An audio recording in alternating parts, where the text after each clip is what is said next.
Hey, welcome back. In this video, we'll explore how to use apply command and apply infrastructure changes and the destroy command and tear down your infrastructure. So we'll continue from where we last left. Once you have reviewed and approved your execution plan, it is time to apply the infrastructure changes using the Terraform Apply command.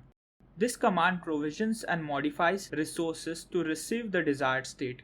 To apply the infrastructure changes, run Terraform Apply in the project dictionary and type yes when you are prompted to confirm whether you want to proceed with applying the changes. You can confirm by typing yes or no to cancel the operation.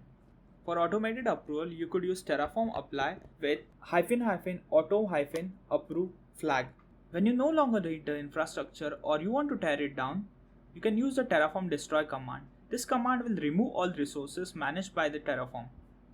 To destroy your infrastructure, run Terraform Destroy in your project dictionary. Similar to applying changes, when you run Terraform Destroy, Terraform will present you a summary of resources that will be destroyed.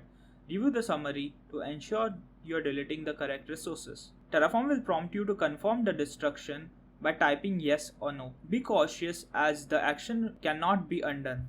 To automate the destruction of resources without prompts, you can use the --auto-approve flag with Terraform Destroy command as well. And that's it. You understand the Terraform Apply and Destroy commands. Applying changes with Terraform Apply and tearing down infrastructure with Terraform Destroy are important steps in the Terraform workflow. They allow you to provision, modify, and remove resources as needed. Happy provisioning!